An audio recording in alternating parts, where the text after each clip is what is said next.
Israel's capture of East Jerusalem in 1967, and with it the Temple Mount, seemed to contradict Christ's prophecy of Jerusalem being trodden underfoot by the Gentiles until his return. But incredibly, Israel immediately gave the Temple Mount back to the custodial care of King Hussein of Jordan, who turned it over in 1994 to Yasser Arafat and his PLO. Thus, the very heart of Jerusalem remains in Gentile hands, and the Gentile nations of the world demand control. Central to the Middle East conflict today is the issue of the so-called Palestinian people. The Palestine Liberation Organization, PLO, headed by Yasser Arafat since 1969, claims to represent the Palestinians.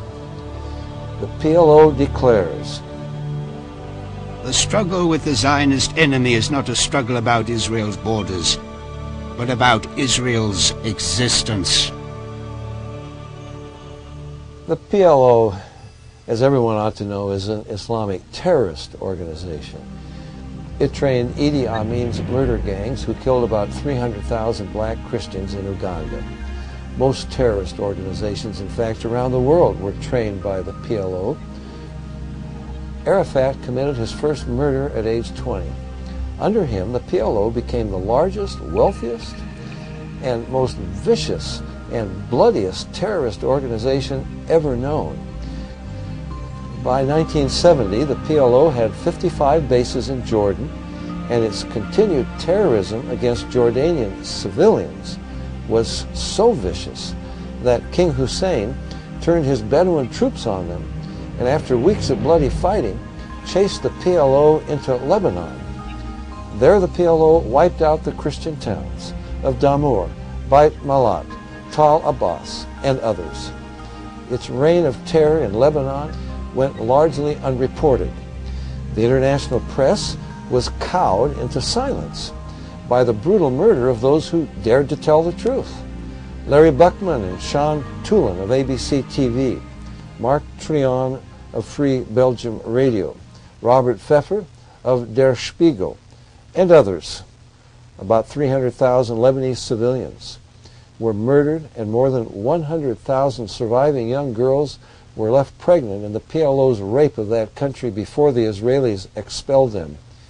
Yet Israel again was painted the villain.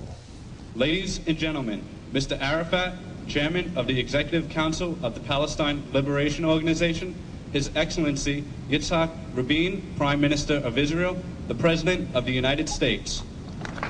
Any peace agreements with the PLO are a pretense intended to deceive Israel.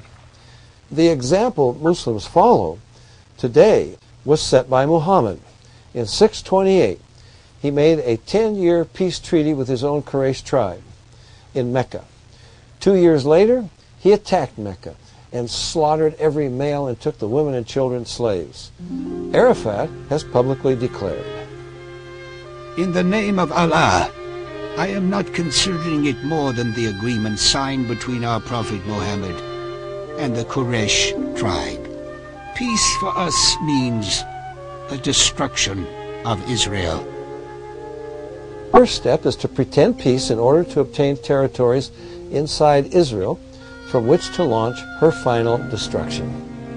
Incredibly, Arafat and his PLO murderers have been sanitized and lionized by world media. This ruthless, sadistic criminal was given the Nobel Peace Prize and is honored as the champion of justice for the oppressed Palestinian people. Palestinians? There never was a Palestinian people, nation, language, culture, religion, or economy. The claims of descent from a Palestinian people who supposedly lived for thousands of years in a land called Palestine is a deliberate lie. That land was called Canaan, inhabited by Canaanites. What had been Canaan became the land of Israel when God gave it to his people. Yet a revised history which hides the truth is promoted in the best of encyclopedias and reference volumes, even Christian publications. Those who today call themselves Palestinians are Arabs by birth, language, Islamic religion, and culture. The name Palestine comes from the Philistines, ancient Israel's chief enemies. In AD 130, the Romans rebuilt Jerusalem as a pagan city with a temple to Jupiter where the Jewish temple had stood. Provoked to rebellion, about 500,000 Jews were killed and thousands sold into slavery. The Romans angrily renamed the land of Israel Syria Palestina, and that's where the name comes from. From that time, Jews living there became known as Palestinians. During World War II, the British Army had a Palestinian brigade made up entirely of Jewish volunteers. The Palestinian Symphony Orchestra was all Jewish, and the Palestine Post was a Jewish newspaper. In 1948, Arabs who had fled from Israel began to claim that they were the true Palestinians and that Israel had always belonged to them. World media eagerly promotes that lie. The truth is that in 1948, Arabs owned a mere 3% of so-called Palestine. Israel's claim to the land goes back 4,000 years to Abraham's purchase of the cave of Machpelah in Hebron. There, Abraham buried his wife Sarah, and there Abraham, Isaac, Rebekah, Jacob, and Leah are buried. In Hebron, David was crowned king. This sacred Jewish site has no relationship to Arabs or Islam. Yet Muslims, in spite of a continuous Jewish presence there for 3,000 years, claim Hebron as their own. They built a mosque, and they are determined to drive out every Jewish resident. For 50 years, the world has faced the problem of hundreds of thousands of so-called Palestinian refugees from the 1948 War of Independence. Typical of its lies, world media accuses the Jews of ruthlessly dispossessing the native population. In fact, the Arab High Command urgently warned Arabs by radio to get out of Palestine while they slaughtered the Jews. About 350,000 fled. Many did not. Those who remained are Israeli citizens and today comprise about 16% of Israel's voters. Jordan annexed the UN-designated Palestinian territory, expelled all Jews, destroyed all Jewish houses of worship, and renamed as West Bank what had been Judea and Samaria since Bible times.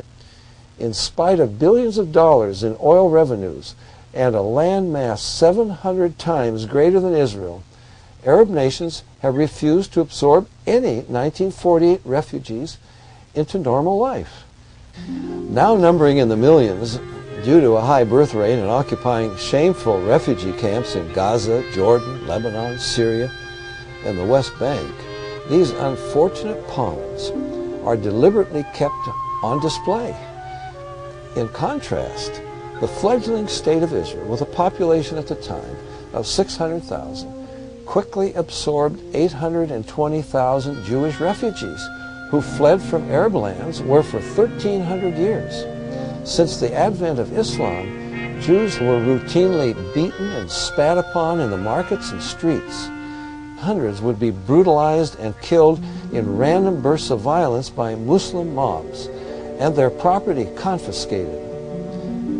Israel's rebirth provided a welcome refuge to which they fled. Israel has absorbed millions of immigrants. More than 1 million Palestinians in refugee camps came under Israeli control in the 1967 Six-Day War. Israel offers them state land, electricity, sanitation, streets, and schools, and has built 9 residential projects housing 10,000 families. Arab nations, incredibly, oppose Israel's help for the refugees. Even more incredible, the United Nations annually adopts the following amazing resolutions. The General Assembly demands that Israel desist from the resettlement of Palestine refugees in the Gaza Strip. The General